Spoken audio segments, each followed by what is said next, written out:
The secret of wealth is not found in the bank. It is not found in labor. It is found in the first words you speak each morning. One command, spoken in faith before breakfast is cleared, can change your entire day and your entire fortune. In this message, I will give you the exact command to speak each morning that unlocks wealth before noon.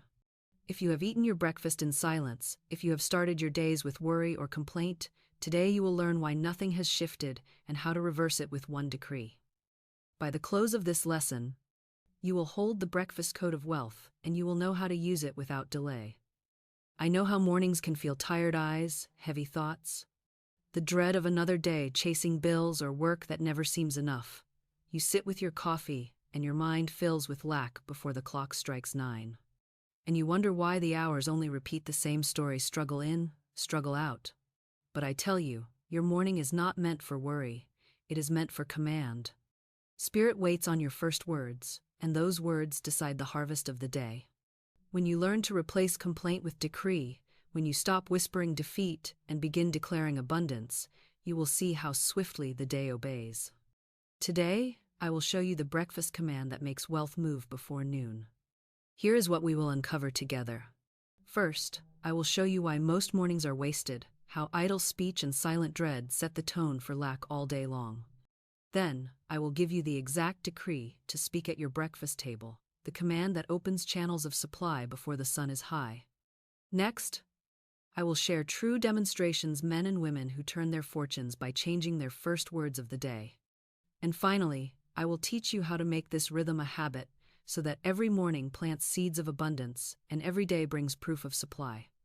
Stay with me, for one sentence spoken in faith before breakfast can end your cycle of struggle and unlock the wealth that already belongs to you.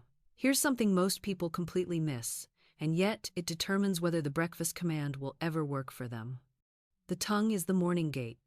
It is the watchman of the day, and whatever you let pass through it first sets the rhythm of the next 12 hours. If you let gossip slip through, the gossip multiplies. If you let complaint pass, complaint rules the hours. If you let fear speak, fear draws its own proof. But if you guard the gate and let only truth, only faith, only command pass through, then the whole day must obey that decree. The morning gate is not a figure of speech, it is the law of creation. Scripture says, "Set a watch, O Lord, before my mouth. Keep the door of my lips." That is no mere poetic prayer, it is instruction in metaphysical law. The lips are the door, the tongue is the gate, and the watchman is your awareness. If you leave the gate unguarded, thieves rush in, thieves of lack, thieves of fear, thieves of despair, and they will not only enter but rule the day, because what you release through the gate at sunrise becomes the law the subconscious follows until sunset. Think of it like a fortress. The morning is your fortress of power. You wake, and the gates swing open.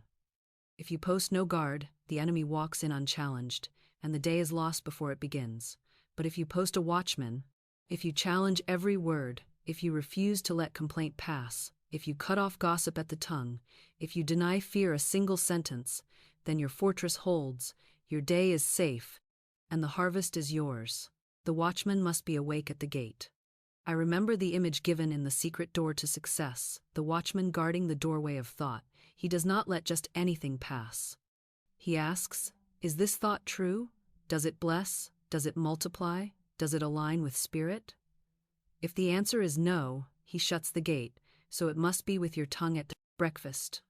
Before you speak, ask, does this decree wealth or lack? Does this open the storehouse or close it? Does this build my day or break it down? If it is idle, cancel it. If it is fear, deny it. If it is truth, release it. Do you see how practical this is? Most people treat the tongue as casual. They think they can say anything in the morning and then fix it later with an affirmation. But the day is already stained. The gate is already breached.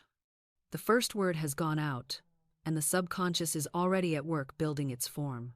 You cannot allow the first careless word to undo your decree. You must post a guard. So I ask you, who is standing watch at your morning gate? Is it fear, ready to let complaint pour out unchecked? Is it gossip, eager to chatter before faith can speak?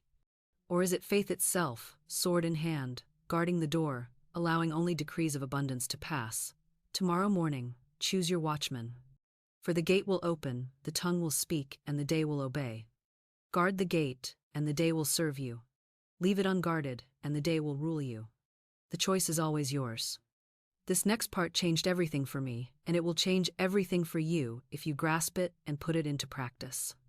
For perhaps as you listen, you say, Florence, I understand what you're telling me, but my mornings are already filled with heaviness. I wake with worry in my chest. I feel dread before I rise. I sit at the table already weary of the day. Does that mean I am doomed before the clock strikes 9? And I answer you, no. For even if you begin your morning in fear, you can reset the tone by decree. Spirit has given you the power to cancel every idle word, to smash every false record, to overturn every wrong impression, and to replace it with truth. The morning is not lost until you let complaint stand unchallenged, but if you will rise and say, that is not true, I erase it, then at once the record is broken, and you may write anew. The subconscious, as I have told you, is like a phonograph plate. Every word, every sigh, every thought is etched into its grooves, and it will play back exactly what has been recorded. But the marvel is this: a stronger vibration can shatter the record. A louder decree can demolish the groove.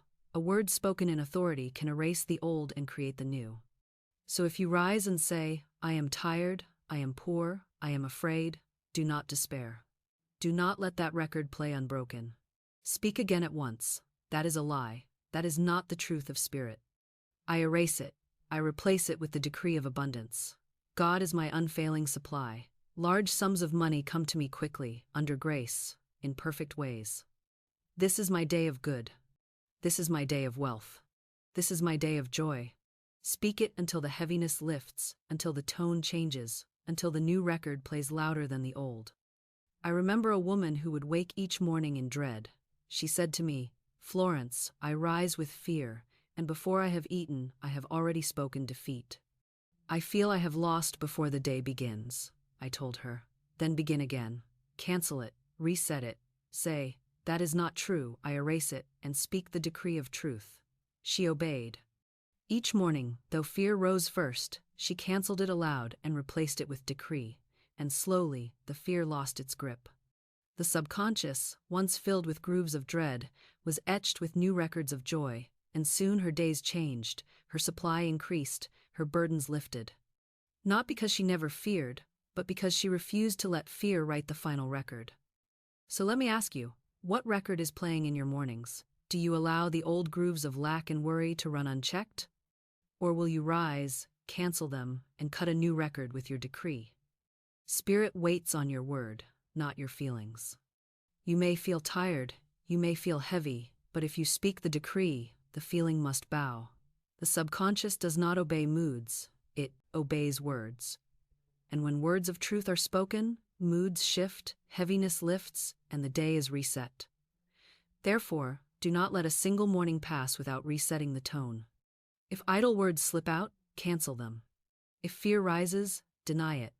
If heaviness lingers, speak over it until it breaks. Your morning is the blueprint of your day, and you hold the pen. Write lack, and you live lack. Erase it, and write wealth, and wealth must come. The law is exact. The law is faithful. Reset the tone, and the day will obey. Now we come to the heart of this message, the very sentence that unlocks the storehouse of riches and makes wealth move before the sun is high. I have shown you why most mornings are wasted, why idle speech and silent dread poison the day, why the tongue is the gate and must be guarded, and how even wrong beginnings can be reset by decree. But all of this is preparation for the command itself, the word that spirit always obeys, the word that turns a simple breakfast into an altar of abundance. And here it is. God is my unfailing supply. Large sums of money come to me quickly, under grace, in perfect ways. This is not a suggestion, not a wish, not a timid prayer, it is a decree. It does not beg, it does not plead, it does not hope. It declares what is true in spirit and commands it into form. When you speak it, you align yourself with the eternal source of supply. You cut off the false belief that jobs or markets or men are your provision. You declare that God alone is your unfailing supply, and in that moment, channels begin to open. When you say, large sums of money come to me quickly, You break the illusion of delay, you collapse the false chain of time, you plant the seed of immediacy. And when you add, under grace, in perfect ways, you protect yourself, ensuring that your wealth comes clean, comes pure, comes in harmony, blessing all and harming none. This is the safeguard against greed, against grasping, against misstep. It keeps your decree in line with divine order. I remember the story of a woman who came to me with only $2 left in her purse. She was desperate, but she obeyed the law. She spoke the command. She blessed her purse instead of cursing it. She said, "This purse is a magic purse. It can never be emptied. Each time money goes out, more comes in. It is crammed, jammed, bulging with bills and gold and silver." She repeated it daily, faithfully, at her table. Not long after, $6,000 came to her in the most unexpected way. Did she labor for it? No. Did she beg for it? No. She commanded, and the law obeyed. The $2 were not her supply, they were her seed. Her words turned the seed into harvest. Now I ask you, what do you say over your purse, over your wallet, over your bank account? Do you sigh, "It is empty again"? Then empty it will remain. Do you say, "It is never enough"? Then never enough will be your portion. But if you will speak, "This purse is crammed, jammed, bulging with abundance. God is my unfailing supply. Large sums of money come to me quickly, under grace, in perfect ways," then your purse must obey, your account must obey, your day must obey. For the subconscious is the faithful servant, and it cannot argue with your decree. So tomorrow morning, do not let complaint be your first words. Do not let fear be your breakfast companion. Sit at your table, lift your head, and declare aloud, rhythmically, with conviction, "God is my unfailing supply. Large sums of money come to me quickly, under grace, in perfect ways." Say it once, and the seed is planted. Say it daily, and the harvest grows steady. Say it boldly, and the supply rushes swiftly. For the law does not delay when the word is spoken in faith. Let this be your breakfast command. Simple, clear, exact. Not 100 words, not a long plea, just one decree, steady and strong. Speak it, and the invisible will move. Speak it, and channels will open. Speak it, and wealth will come before noon, not by toil, not by chance, but by the law of your word. What I am about to show you may seem mysterious to the reasoning mind, but it is the most practical thing in the world when you understand the law.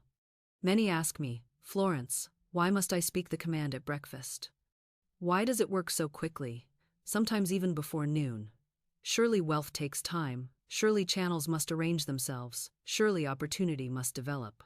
And I answer, no, spirit is instant. Supply already exists.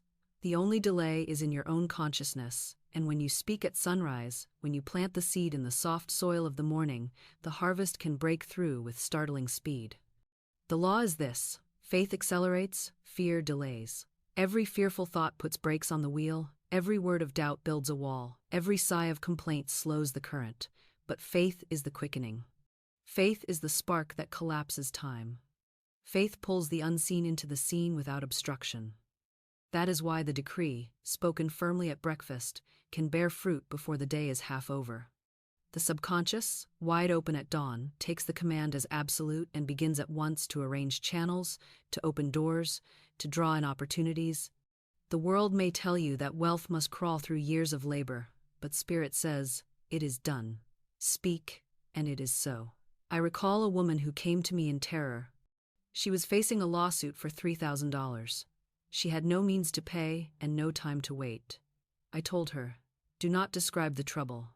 Do not repeat the fear. Speak the decree. Say, I give thanks that this situation is now adjusted in divine order. What is mine cannot be lost. My supply is here now, under grace, in perfect ways." She obeyed. She spoke it, and she held fast to it without wavering. That very week, a relative she had not heard from in years sent her the exact sum she needed, and it arrived at the very hour the payment was due. Was it coincidence? No. It was the law of faith. It was the quickening of spirit responding to her decree. This is why I call it the 24-hour principle. The subconscious, when impressed with absolute certainty, can bring about demonstration in a single day. Not because spirit moves slowly at other times, but because the human mind rarely holds steady long enough to let the seed sprout. People decree in the morning and cancel it by lunch with fear. They speak faith at breakfast and speak doubt by dinner. They plant and uproot, and so nothing grows. But if for one day you hold steady, if for one day you speak only truth, if for one day you guard your tongue and refuse to cancel your decree, the harvest must appear, for the soil has been left undisturbed long enough to bear fruit. So I ask you, what would change if tomorrow you dared to speak the command once, boldly, clearly, without hesitation, and then guarded it until noon? What if you refused to let a single idle word pass, refused to bow to a single appearance, refused to whisper a single fear? Do you not see that in such a case, the law must obey you? For spirit is instant, and your million is not waiting to be created, it is waiting to be claimed. Therefore, do not be surprised when supply arrives quickly. Do not doubt when doors open suddenly. Do not say, "It is too soon." There is no too soon in spirit. There is only the now, the eternal present, the moment when faith speaks and the universe moves. Speak in the morning, hold steady through the noon, and watch as what you once thought would take years arrives in a day. Now I must warn you of something that many overlook, and it is the reason their morning decree fails to bear fruit. They speak the command with boldness at breakfast. They declare, "God is my unfailing supply."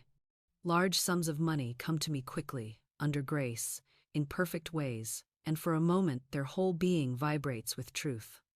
But as the day unfolds, they begin to speak idle words. They complain about the weather, they grumble over bills, they mutter that nothing ever works for them, they tell their friends about their fears, and in that instant the decree is cancelled. The command planted the seed, but the idle word uprooted it. The harvest was growing, but the tongue cut it down. And then they say, "Florence, why did it not work for me?" And I tell them, "It worked, but you killed it with your own lips." The tongue is a sword. It can set you free, or it can bind you. You cannot speak abundance at sunrise and lack at noon and expect riches to appear. The subconscious does not sort your words into piles of truth and joke. It does not say, "She meant this one but not that one." No, it records every syllable and builds accordingly. Every word is a command, whether of faith or fear, whether spoken in earnest or in jest. That is why Scripture warns that every idle word must be accounted for, because every idle word creates. I remember Shinn's illustration of the phonograph record. Every word, every sentence is etched like a groove into the subconscious, and once it is etched, it will play back in your life. You may forget what you said, but your life will remember. The only way to break the groove is to speak a stronger decree, a command of truth that smashes the old record and writes a new one. So if you have spoken lack after your decree, do not despair, but do not ignore it either. Cancel it at once. Say, "That is not true." I erase it. I replace it with abundance. Do not let one idle word stand. Be vigilant, for the harvest of your million is too precious to let weeds choke it. Think of it like this. You are guarding a seedling in your garden. You plant it with care in the morning, but if you let animals trample it, if you let weeds overgrow it, if you pour poison on it with your own hand, how can you blame the soil when it does not grow? Your decree is that seedling. Protect it. Watch over it. Guard your tongue as you would guard treasure, for it is treasure indeed. So tomorrow, when you speak the breakfast command, be watchful until noon. Refuse gossip, for gossip plants weeds. Refuse complaint, for complaint poisons the soil. Refuse fear, for fear cuts the root. And if any slip should pass your lips, cancel it instantly with a decree of truth. Let no careless sentence go unchecked. For the hours between sunrise and noon are holy ground, where your seed is taking root, and you must protect it with all diligence. This is why I say protecting the command is as important as speaking it. Without protection, the harvest may never appear. But with protection, with vigilance, with faith guarding your tongue, the decree grows strong, the supply rushes in, and before the sun is high, proof is at your door. Now let me show you the great mercy and the great certainty of the law by bringing before you the proof of demonstration, for I never speak in theory. What I teach is not speculation, not philosophy, not wishful thinking, it is law, and law is proven in practice. When a decree is spoken in faith, when it is guarded and not cancelled, when it is held steady through the morning hours, results appear, sometimes so swiftly that the reasoning mind is startled into silence. The subconscious obeys the command, and spirit arranges channels that no human wit could foresee. Take, for example, Clara, a woman who desired a fan she had seen in a shop window. She had no money to buy it, no expectation of receiving it, yet she vibrated to it. She did not beg, she did not plead, she affirmed, she declared, she aligned herself with abundance. She said, "That fan belongs to me by divine right." She let the decree do the work. Not long after, the fan was given to her, without her asking, without her striving. Was it coincidence? No. It was the law demonstrating itself in small form, and the small proof is as sure as the great. For if spirit can bring a fan, spirit can bring a fortune. The principle does not change, only the scale does. Another woman came to me with only $2 left in her purse. I told her not to curse it, but to bless it. I gave her the decree. This purse is a magic purse. It can never be emptied. Each time money goes out, more comes in. It is crammed, jammed, bulging with bills and gold and silver.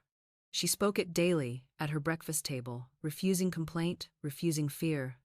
And not long after, she received $6,000 from an unexpected channel. What had changed? Not her bank, not her job, not her family, her word.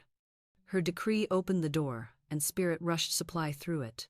And let me remind you of the woman who faced a lawsuit for $3,000. Terror gripped her, but she obeyed the law. She spoke the decree of divine adjustment. I give thanks that this situation is now adjusted in divine order. What is mine cannot be lost. My supply is here, under grace, in perfect ways. She spoke it with faith, she guarded it through the morning, and at the very hour payment was due, the exact sum was delivered through an unforeseen channel. That was not chance, that was the law in demonstration, the proof that the word works when spoken and protected. So I tell you, do not treat these as quaint stories. They are patterns, they are blueprints, they are maps. What has happened for others must happen for you if you will use the law as they did. Speak the decree at breakfast, guard it until noon. Cancel idle words at once, hold steady in faith, and the proof will come. It may arrive as a gift, as a check, as an opportunity, as a channel you never imagined. But arrive it must, for the law cannot return void. And here is the beauty. Each demonstration, however small, builds faith for the next. The fan becomes the fortune, the $2 becomes the 6,000, the small adjustment becomes the great deliverance.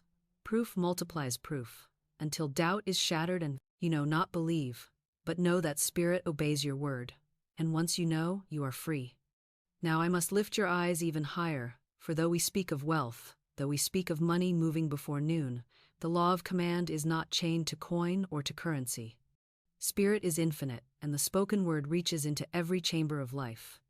The same decree that opens the storehouse of supply will open the door to health, to love, to right work, to joy, to every form of abundance. For money is only one symbol of good, and it is dangerous to limit the law to money alone. If you learn only to command dollars, you may have a full purse and yet a sick body, a rich account and yet a barren heart, $1 million and yet an empty life. But if you learn to command in every area, to use the tongue as the key to the whole kingdom, then you are rich indeed, rich in health, rich in love, rich in purpose, rich in peace. I have given to many the decree, I have a perfect work in a perfect way, I give perfect service for perfect pay, and I have seen it transform their lives. Men and women who toiled in drudgery, who labored without joy, who gave their strength to tasks that starved their souls, began to speak this decree each morning, and soon new opportunities opened. Doors that had long been shut swung wide, positions that suited their gifts appeared, and the work that once drained them was replaced by work that expressed their spirit and rewarded them fully. They did not beg for a chance, they did not knock in vain, they commanded, and the law obeyed. The same law holds in the realm of health. I recall a woman plagued with a skin disease that no doctor could cure. She had tried remedies, she had begged heaven, but nothing changed. When she came to me, I told her, stop rehearsing the sickness, stop telling the tale of your pain. Begin to decree. Divine love floods my consciousness with health. Every cell of my body responds to the healing word. I am whole, perfect, strong, and free. She obeyed. She spoke it daily, she spoke it in the morning before fear could speak. She spoke it until her heart softened and forgiveness rose within her, and as bitterness melted, so did the disease. She was healed, not by chance, not by medicine, but by the spoken word, by the decree of health that spirit could not refuse. And love, yes, even love responds to the command. Many cry, "Florence, I want this particular person. I want this man. I want this woman." They cling, they beg, they pray amiss. But I tell them, do not bind yourself to what may not be yours. Do not demand what may not belong to you. Speak instead, "I am now linked with my right mate by divine selection. What is mine cannot be withheld. What is not mine cannot satisfy." And when they release the false claim and speak the decree of truth, the right one appears, the true mate enters, the harmony descends. I remember a woman who prayed for one man who never turned his heart to her. But when she changed her decree, when she released him and spoke for her true mate, the right man came, and her joy was beyond what she had imagined. So I say to you, do not confine the breakfast command to money. Speak it, yes, and watch wealth arrive before noon. But add to it decrees for health, decrees for love, decrees for work, decrees for joy. Say, God is my unfailing supply of health. Divine love floods me with harmony. I have a perfect work in a perfect way. I walk in joy, and joy surrounds me. Let every morning plant seeds in every field, and you will reap a harvest so full, so complete, that no part of your life will be barren. For money alone cannot satisfy. But the law, when used in every area, will bring you the full banquet of spirit health for the body, love for the heart, work for the hands, joy for the soul, and wealth for the purse. This is true abundance. This is divine right riches. And it begins, as always, with the command you speak in the morning. Now that you have seen the command, and you have seen how it reaches beyond money into every corner of life, I must show you the one enemy that rises up each morning to rob it of its power if you do not cast it down. That enemy is not the world, for the world has no power over the word. That enemy is not men, for men are only channels of spirit. That enemy is not chance or luck, for there is no such thing in divine law. The only enemy is fear. Fear is the great thief. Fear is the shadow twin of faith. Fear is faith in evil instead of faith in good, belief in lack instead of belief in supply, trust in sickness instead of trust in health. And when you let fear speak through your lips in the morning, you give it command, and it begins its work of destruction. Think of what fear really island. Fear is not an absence of faith, it is faith misdirected. It is faith in the wrong picture, faith in the opposite of truth. When you tremble at bills, you are believing in their power to bind you. When you dread sickness, you are believing in its power to master you. When you sigh over loneliness, you are believing in the absence of love. And every belief is a command, every command is a seed, every seed must bear fruit. That is why Job declared, "The thing I feared has come upon me." He did not say, "The thing I hoped for." He said, "The thing I feared." For fear is magnetic, just as faith is magnetic. It draws its own harvest, it calls its own proof, it crystallizes into its own form. Remember the story of the disciples in the storm. They were in the boat, and the waves rose high, and the wind howled, and fear filled their hearts. They cried out, certain they would perish. And what did Jesus say when he awoke? "Why are ye fearful, O ye of little faith?" Then he spoke, "Peace, be still," and the storm obeyed. The outer storm was only the picture of their inner storm. Fear had called it forth. Fear had magnified it. And when faith spoke, the storm ceased. The same law holds in your mornings. The storms you face, the unpaid bill, the sudden delay, the empty purse, the heavy silence, these are but reflections of the fear within.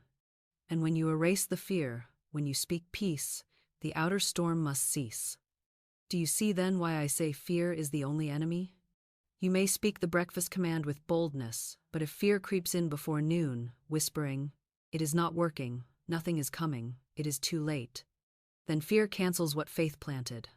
Fear uproots the seed. Fear commands delay. Fear is not passive, it is active, it is creative, it is destructive. It will build just as surely as faith builds, but it will build what you dread. That is why it must be cast out at once. So let me ask you plainly, what are you afraid of this morning? Are you afraid that your money will not last? Are you afraid that the decree is too good to be true? Are you afraid that you are not worthy, that others may prosper but not you? Every one of these fears is inverted faith, and every one is a thief standing at the gate of your day. If you do not rebuke them, they will walk in and they will rob you. But if you stand and say, "Fear, you are nothing, you cannot operate, you have no power. You cannot delay me, you cannot deceive me, you cannot touch me. I walk in faith, and I cannot fail." Then fear flees, for fear cannot stand against a word of truth spoken with authority. Therefore, understand this clearly: the breakfast command is sure, the law is faithful, supply is certain. The only obstruction is fear. Cast it out each morning, deny it each time it whispers, refuse to give it a syllable of speech. And when fear is gone, faith stands tall, and the decree you spoke will have no hindrance, no delay, no obstruction. It will move swiftly, and before noon you will see the proof. Now that you see fear for what it is, the only true enemy of your supply, the inverted faith that calls forth what you dread, you must be armed with the weapons that erase it the very moment it rises, for fear is sly, fear is subtle. Fear slips into your morning like a shadow before the sun has fully risen, and if you do not drive it out at once, it will take root and grow until it covers the whole day. But spirit has not left you defenseless.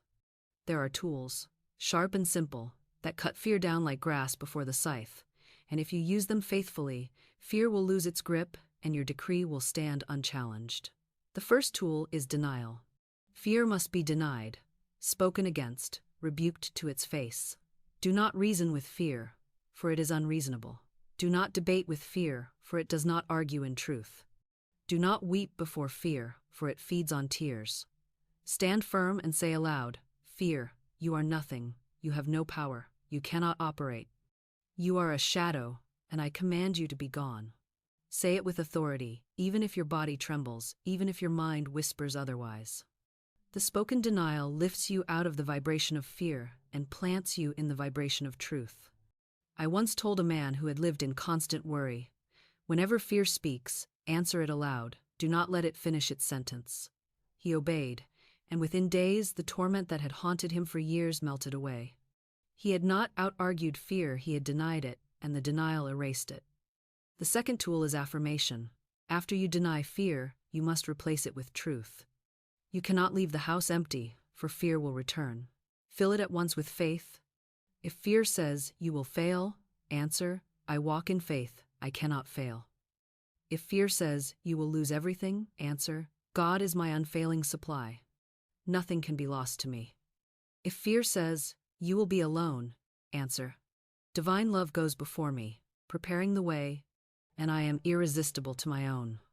The affirmation must be spoken with rhythm and certainty, like a hammer driving the nail of truth deep into the subconscious. The subconscious does not argue. It obeys. Fill it with faith, and faith will bear fruit. The third tool is thanksgiving. Gratitude is the sound of faith fulfilled, and it dissolves fear like sunlight dissolves fog. When fear whispers, "Nothing is happening," say instead, "I give thanks that my supply is here now. I give thanks that divine order is established in my affairs. I give thanks that every channel is open, every door is clear, every blessing rushes to me now." Thanksgiving lifts you out of doubt, for you cannot tremble and give thanks at the same time. Fear and gratitude cannot dwell together, one must bow to the other, and fear always bows when thanksgiving is spoken. The fourth tool is love, for perfect love casts out fear. Fear cannot remain where love abides. If you fear a person, bless them. If you fear a situation, surround it with love in your thought. If you fear loss, declare, "Divine love is the substance of my supply. It cannot fail, it cannot fade, it cannot be taken from me." I recall a man bound by worry all his life. One day, he passed a sign that read, "Why worry? It will probably never happen." He laughed aloud, and in that laugh, love and joy entered, and the fear that had held him for years dissolved. Joy is love in motion, and when love moves, fear flees. So here are your weapons: denial, affirmation, thanksgiving, love. Use them swiftly, use them boldly, use them every morning before breakfast if fear dares to show its face. Do not let fear sit at your table, do not let it whisper in your ear, Do not let it enter unchallenged.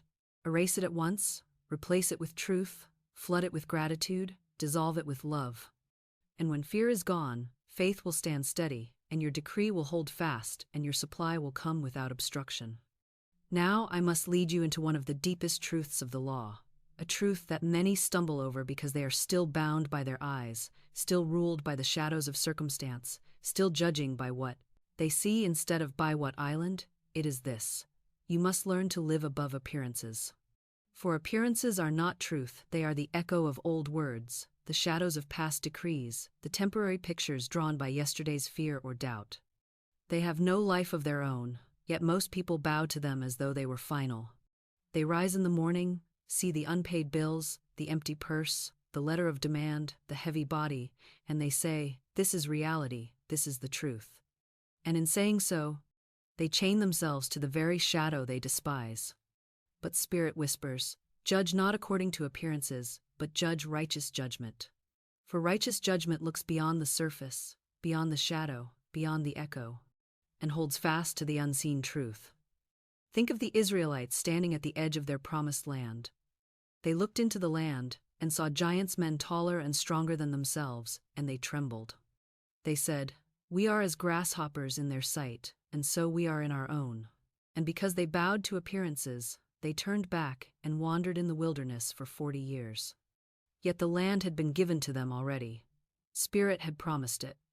The giants were only shadows, tests of vision, phantoms raised by fear. Had they held fast to truth, had they said, "God is our supply, and no giant can stand against his word," they would have entered at once. So it is with you. Each morning, giants rise before you, giants of debt, giants of sickness, giants of loneliness, giants of fear. If you bow to them, if you say, "I am a grasshopper," you will wander in circles. But if you decree, "These giants are nothing, my supply is here now, my health is here now, my love is here now. God is my unfailing supply," then the giants must vanish, for shadows cannot stand before light. I once counseled a woman who sat each morning staring at a pile of bills. She sighed, she fretted, she muttered, "I'll never be free of this burden." And so the burden grew, for she gave it her power. I told her, "Turn your eyes away. Do not bow to the picture of lack. Speak the decree. I give thanks that every bill is paid in full, under grace in perfect ways. I see only abundance. I see only plenty. I see only supply." She obeyed. Each morning, she chose to see beyond the paper giants. She refused to judge by appearances, and in time, her bills were paid, her debts were cleared, and her days were filled with peace.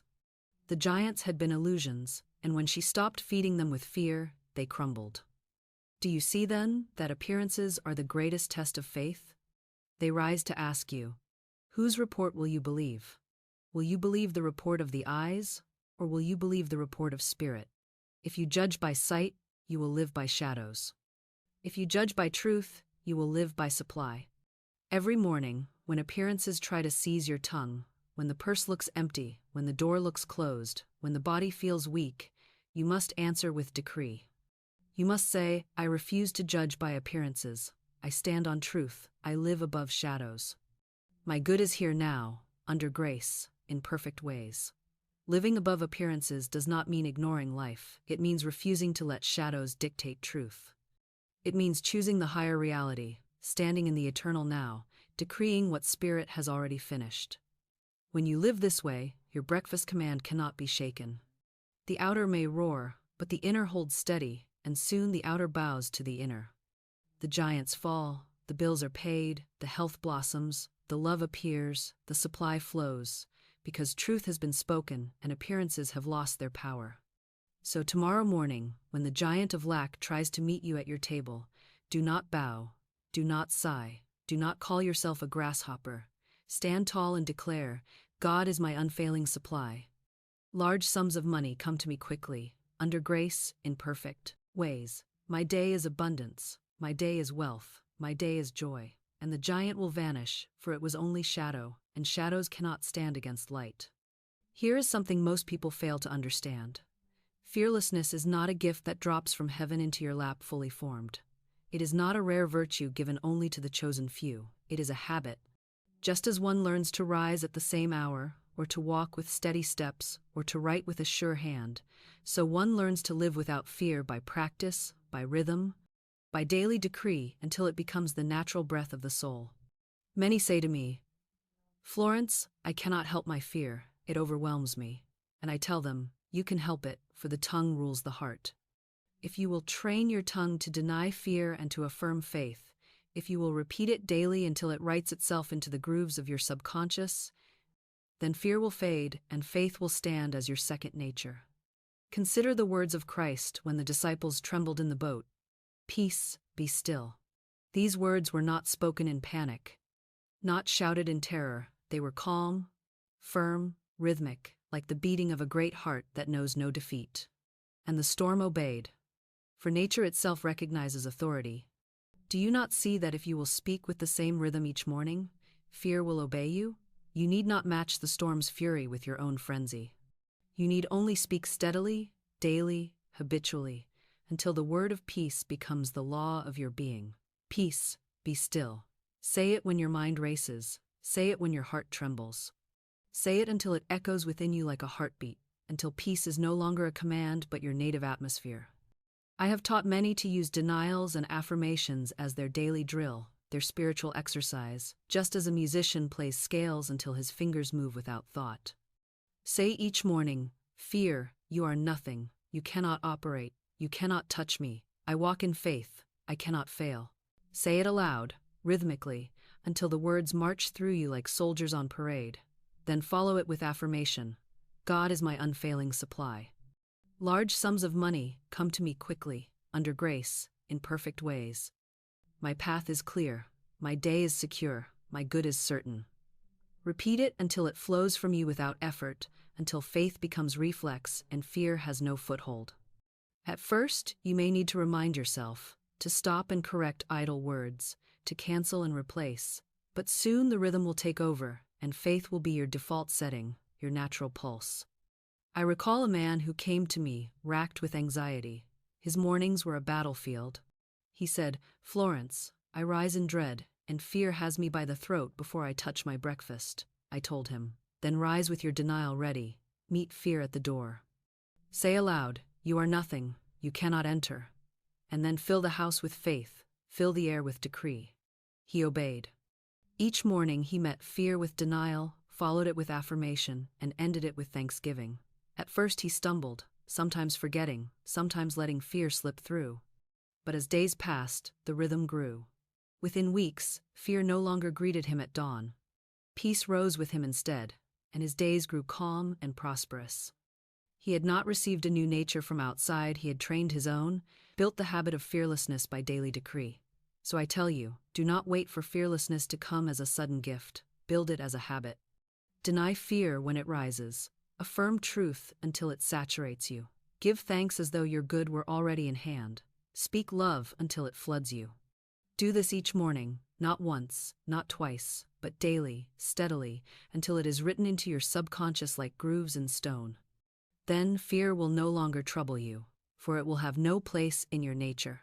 Your tongue will refuse it, your heart will reject it, your mind will dismiss it, and when fear is gone, your decree will stand without obstruction, and your supply will rush in, for faith will be the law of your being. This is the secret of building fearlessness: practice, rhythm, daily repetition. And once fearlessness is your habit, wealth will not come as a rare miracle, but as a constant companion, arriving each morning with the rising sun, answering the command of your fearless tongue. Here is a truth that will set you apart from the multitude if you dare to live it. Boldness accelerates, hesitation delays. The law is swift when it hears the voice of command, but it drags its feet when it hears the halting tones of doubt. Many people wonder why their demonstrations crawl, why their good takes so long, why their supply trickles instead of rushes. The reason is this: they are half-hearted. They speak the decree in the morning but question it by noon. They command with their lips but cancel with their hesitation. They knock at the door of abundance but retreat before it opens. And so their good is held back, not by spirit, not by lack, but by their own wavering.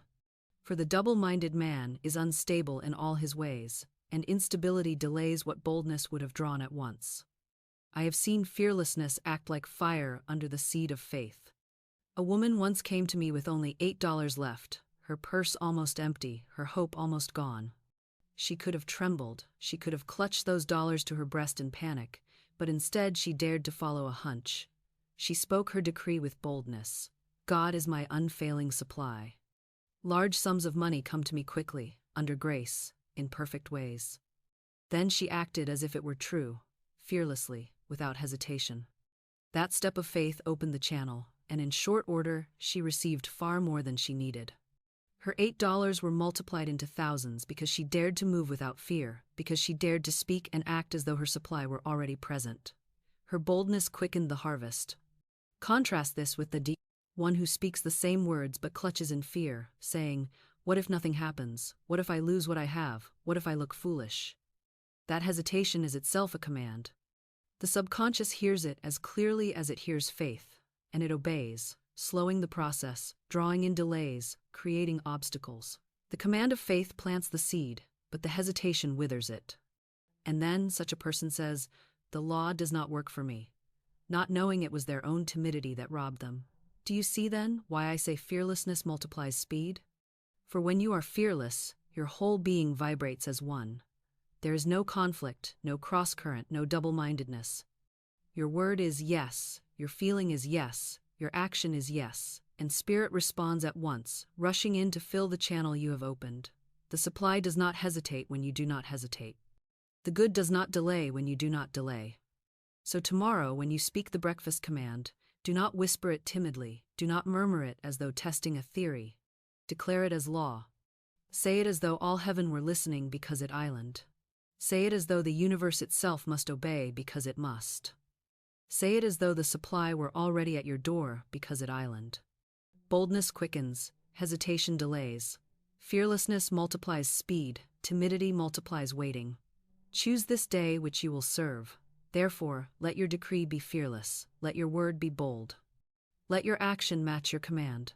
Walk as though your good were here, speak as though your purse were full, act as though your path were clear. And in so doing, you will see how swiftly the law moves, how quickly wealth answers, how fearlessness is the accelerator of spirit. For the fearless one does not wait for supply, he commands it, and it comes. Now that you see how fearlessness quickens the law, you must also learn how to keep the current moving. For wealth is not meant to come as a sudden flood only to dry up again. It is meant to be a stream, steady, constant, flowing, day after day. And here lies a truth that many resist, but it is the very secret of lasting prosperity. Wealth must flow, not hoard. Spirit is circulation. Life is movement. The river that is dammed becomes stagnant. The hand that clutches soon cramps. The purse that is shut too tight becomes a tomb for money instead of a channel for supply. The law of prosperity is the law of circulation. You cannot lock wealth in a chest and expect it to multiply. You must let it flow, and in flowing, it returns to you multiplied. I have said many times, giving opens the way for receiving. When you give in faith, when you release what you hold, trusting that God is your unfailing supply, you prove to the universe that you are not bound by fear. You declare by your act, I live in an abundant world. I trust the source. What I give returns to me multiplied, under grace, in perfect ways. And the universe answers with an open channel, with blessings rushing back, with supply that seems to come from nowhere. But when you hoard, when you say, I must keep every penny, for I may not have enough, you are decreeing lack. You are affirming that God is not your supply. You are planting the seed of loss, and the harvest must match the seed. I remember the story of a woman who faced a decision to give when she herself had little. She followed the quiet nudge of intuition and gave in faith, though her reasoning mind trembled. And what happened? That gift returned to her multiplied, greater than she could have imagined, proving once again that the hand open to give is the hand open to receive. Contrast this with the man who clutched every coin, who hoarded in fear, who repeated to himself, I cannot afford to give. His purse grew tighter, his channels dried up, his days grew heavier, until even what he had was lost. For fear attracts loss, but faith attracts abundance. So I tell you, your breakfast decree will open the portal, storehouse, but you must let the goods flow. If you dam the river, it will rot. If you open it, it will freshen, it will multiply, it will water every field of your life. Do not be afraid to give. Do not be afraid to circulate. Speak your decree, then prove it with your hand. Bless what you give, bless where it goes, and bless what returns. For circulation is proof of trust, and trust is the substance of demonstration. Wealth is not to be hoarded in fear, it is to be enjoyed, to be shared, to be released with joy, knowing that as surely as the tide goes out, the tide comes in. Each morning, when you speak the breakfast command, add this thought: I give freely, I receive freely. My wealth flows in endless circulation. Nothing is withheld, and nothing is lost. Say it until it becomes your atmosphere, until giving no longer feels like loss but like sowing seed, until you know that the law must bring it back multiplied. For the one who clutches loses, but the one who flows prospers. Therefore live in the stream, refuse to hoard, refuse to clutch, refuse to speak of saving against fear. Instead, speak of giving in faith. For wealth is not a pile to be guarded but a river to be enjoyed, and when you let it flow, it will never run dry. Here is something that troubles many souls, and unless it is understood, it can cause them to abandon the law altogether: the appearance of delay. They say to me, Florence, I spoke the decree. I guarded my tongue, I held my faith, but still, by noon, nothing appeared. Did I fail? Did the law fail? Is this not true? And I tell them, the law cannot fail, for the law is God in action. What you call delay is often not denial, but divine rearrangement. Spirit is arranging channels you do not see, shifting people, moving circumstances, clearing the way so that your good may come in a form more perfect than you asked. Delay is not lack. Delay is not failure. Delay is protection, preservation, preparation.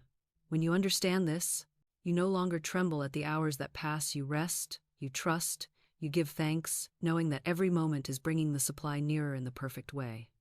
Let me remind you of the woman who prayed and prayed for a certain man to marry her. She was convinced he was the one, and she begged heaven to give him to her. Yet the man never came, and she felt Spirit had denied her. But when she shifted her decree, when she released him and said, I am now linked with my right mate by divine selection, what is mine cannot be withheld, what is not mine cannot satisfy. Soon another man appeared, her true mate, one with whom she found harmony and joy beyond anything she had imagined. What had happened? Spirit had not denied her good, it had rearranged her desire, lifting her from a counterfeit to the genuine. The seeming delay was divine timing, preparing her for the true gift. The same holds in matters of money. A woman once decreed supply for a certain venture. She expected it by morning, but it did not arrive. She held steady, giving thanks that it was already hers, and a few days later, the money came through a channel she could not have opened herself. And with it came connections and opportunities far greater than she had asked. Had the money come in the way she first imagined, she would have missed the greater blessing. The delay was not denial. It was Spirit's rearrangement. So I ask you, can you trust the clock of heaven more than the clock of men? Can you hold steady when appearances whisper, it is too late? Can you give thanks before the purse is filled, before the bill is paid, before the door is opened? This is faith, and faith is the magnet.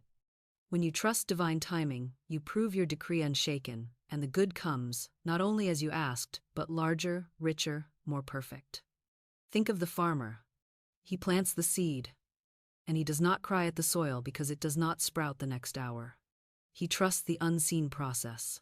He knows that even when nothing shows, life is moving beneath the surface, roots are forming, the sprout is pressing upward. He gives thanks for the harvest before it breaks the ground. So must you be with your decree. Do not dig up the seed with doubt. Do not call the field barren because it is not yet green. Give thanks, rest, trust the process, for the law is exact, and the harvest must come in the perfect way, at the perfect time. Therefore, when you speak the breakfast command and the hours pass without sign, do not cancel it. Do not cry. It has failed. Say instead, my supply is moving now. Divine timing is perfect. My good cannot be late. My good cannot be lost. My good is arriving under grace, in perfect ways. Say it until your heart rests, until your mind is calm, until your soul is filled with thanksgiving. For delay is not denial, it is rearrangement. And when the rearrangement is complete, your supply will stand at your door, perfect, full, undeniable. Here is the secret that turns a single demonstration into a life of continuous abundance: rhythm. For one decree, spoken in faith, can open a door, can bring a sudden harvest, can prove the law in a moment. But if you stop there, if you treat the decree as a tool for crisis only, you will find your supply comes in bursts, here today, gone tomorrow, flowing in one moment and drying up the next. That is not how Spirit designed it. Spirit designed prosperity to be a stream, steady and constant, like the sun rising each day without fail, like the tide returning without hesitation.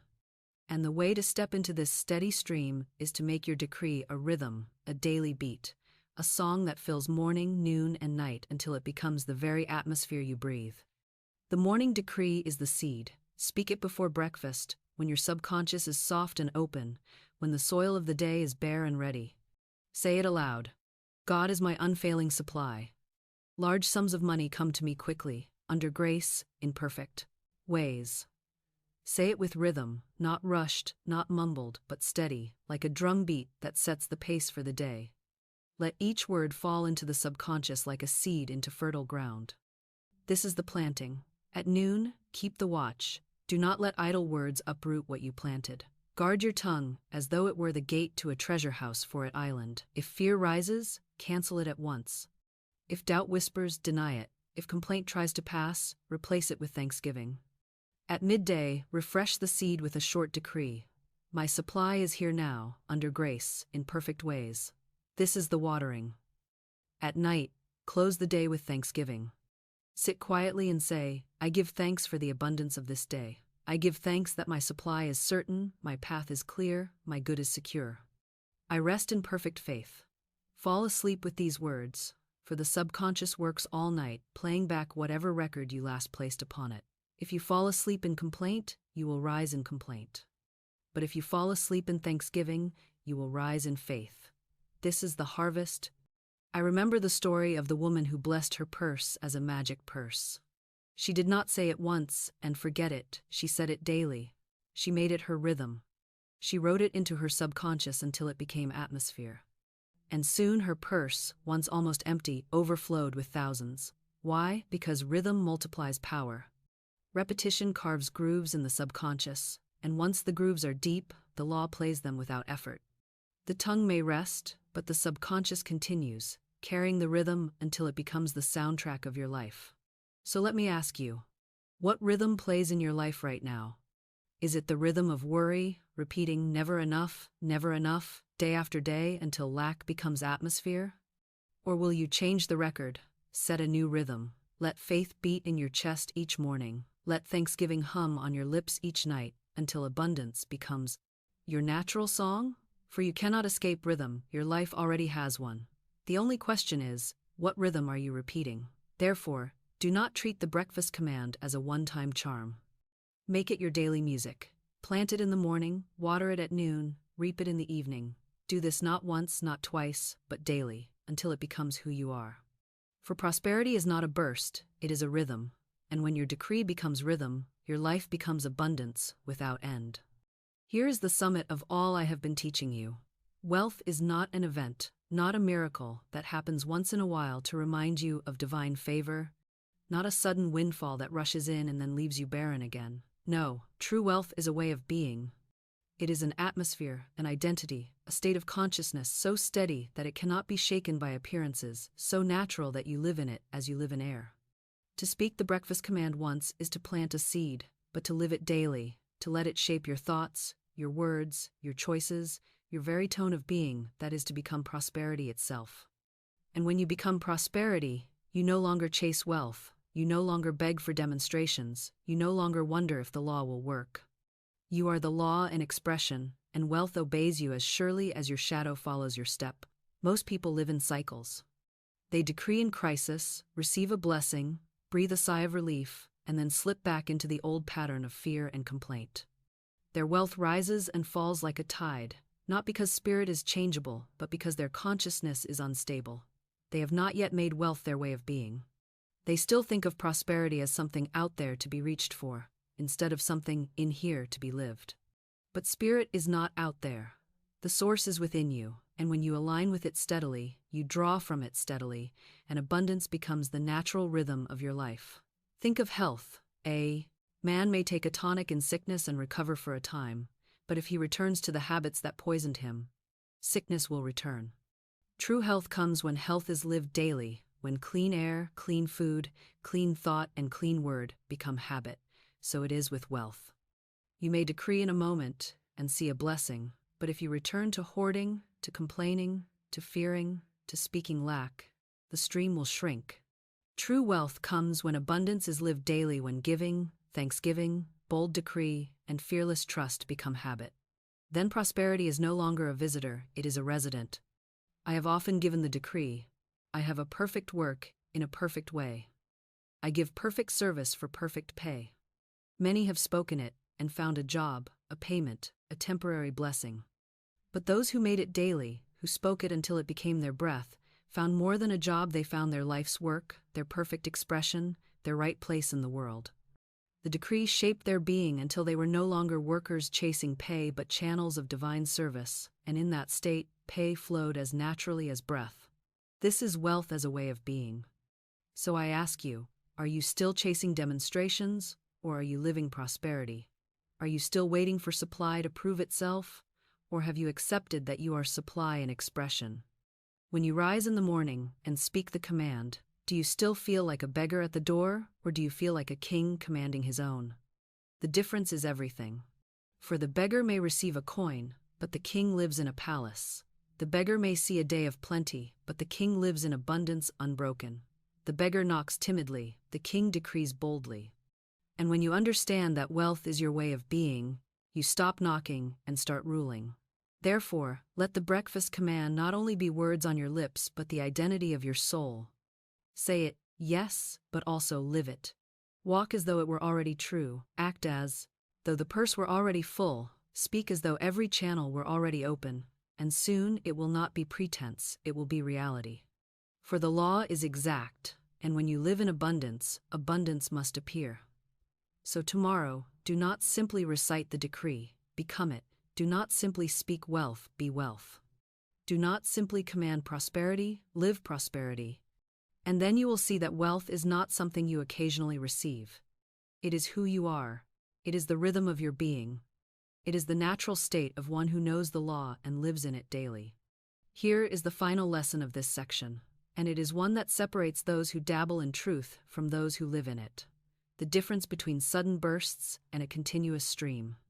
Many discover the law, they speak the breakfast command, and to their astonishment, wealth rushes in quickly, almost miraculously. A check arrives in the mail, a debt is forgiven, a door opens, a gift appears. They rejoice, they say, it works. But soon after, the flow seems to dry up, the channels close, the purse grows thin again, and they wonder, why did it stop? Did I lose my touch? Did the law fail me? And I tell them, no. The law did not fail, they failed to build rhythm. They treated the decree as a tool for crisis, not as the daily song of life. They reaped a burst, but they did not plant for a stream. Spirit does not desire that you live from miracle to miracle, always waiting for the next emergency to push you back to faith. Spirit desires that you live in a river that never runs dry, a current of supply so steady that you never know lack again. Think of the Israelites in the wilderness. Each morning, manna fell from heaven, enough for the day, fresh, sufficient, reliable. They did not hoard, for hoarding spoiled the blessing. They received daily bread, and in that rhythm, they were sustained. That manna is a symbol of divine supply, faithful, constant, ever-present. And yet many still live as if manna were occasional, as if they must starve between bursts of blessing. But I tell you, the law is manna every morning, if you will claim it daily. I recall a woman who spoke the decree only when pressed by need. Each time, she saw a demonstration. Money arrived just in time, a way was opened, her fear was relieved. But she grew weary of the ups and downs, the feast and famine. She asked me, Florence, how can I live in steady abundance instead of these bursts? And I told her, make the decree your daily rhythm. Do not wait for lack to press you. Speak it in plenty, as well as in need. Live as though supply is constant, and it will become constant. She obeyed. She spoke the decree at breakfast every day, guarded her words, gave in faith, rested in trust. And soon, she no longer had bursts and gaps, she had flow, a steady stream that supplied her without interruption. Do you see the difference? A burst is proof, but a stream is life. A burst excites the mind, but a stream calms the soul. A burst makes you shout in relief, but a stream makes you walk in peace. You are not meant to live in anxious waiting for the next miracle. You are meant to live in daily manna, in constant abundance, in a current of supply that never falters. And the key is rhythm.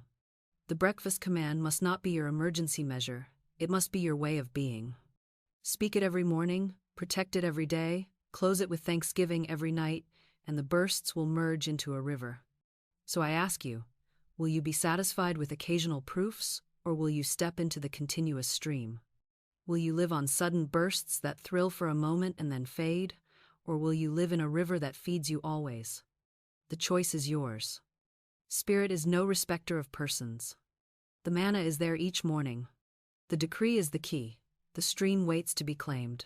Speak, believe, repeat, and you will no longer measure your life in bursts and gaps, but in steady flow, in ceaseless supply, in prosperity that is as constant as the rising Sunday. Now we have come to the seal of this message, and I would not have you leave with scattered thoughts or half-truths, but with the law written upon your heart like fire. You have heard me tell you that the first words of the morning set the tone of the whole day, that idle chatter at the breakfast table is no small matter, but the planting of seeds that must bear fruit. You have heard me show you how one command, spoken in faith before you rise from the table, can unlock wealth and bring proof before noon. You have seen that fear is the only enemy, the shadow twin of faith, and that unless it is cast out, it will rob your decree. You have learned the weapons to erase it: denial, affirmation, thanksgiving, love, and how to rise above appearances so that the giants of lack and delay cannot shake you. You have seen how fearlessness quickens the law, how boldness accelerates, how hesitation delays. You have seen that wealth must flow, not hoard, that circulation is the proof of trust, and that what looks like delay is often Spirit's rearrangement for your greater good. And finally, you have seen that prosperity must be lived daily, not in sudden bursts, but in rhythm, until wealth becomes your atmosphere, your way of being, your constant stream. So let me speak it plainly. You are no longer to rise in dread, to eat your bread in silence, to mutter complaint over your morning coffee. You are to sit at your table as a king upon his throne, as a queen upon her seat, and decree your good. You are to speak aloud, firmly, rhythmically. God is my unfailing supply. Large sums of money come to me quickly, under grace, in perfect ways. Say it until the air vibrates with it. Say it until your heart beats with it. Say it until the walls of your house echo with it. And then guard it as treasure, refusing every idle word, canceling every slip, denying every fear, replacing every doubt. Hold it until noon, and watch what moves. Do not be surprised when the phone rings, when the letter arrives, when the door opens, when the purse fills, when the channel clears. Do not say, "How strange." Say, "Of course. This is the law, and the law always works." Say it with me now. For the power is not in hearing alone, but in speaking. God is my unfailing supply. Large sums of money come to me quickly, under grace, in perfect ways. Each morning I decree, each day I receive, and wealth flows to me before noon. Speak it again. Speak it until the fear flees, until the doubt falls silent, until your whole being knows that it is so. For the word you speak is the life you live, and the command you dare to utter is the fortune you dare to claim. And here's my challenge to you. Do not let another morning pass in silence or complaint. Tomorrow, before your bread is buttered, before your coffee is poured, speak the decree. Speak it boldly, guard it fiercely, give thanks for it joyfully. Watch what comes before the sun is high.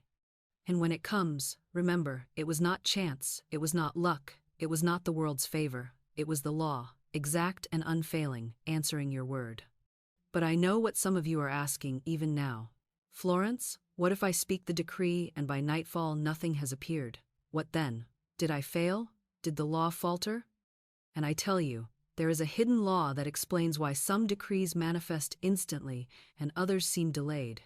You must know it, for without it, your faith may falter at the very door of your good. In my next message, The Secret Door to Success, I will reveal this hidden law, and when you grasp it, you will never again tremble at delay, for you will see that even when nothing appears, the law is at work, preparing a greater good than you imagined. So do not stop here. Speak your command, claim your wealth, and then come with me to the secret door, where delay is broken, where success is certain, where abundance flows without end.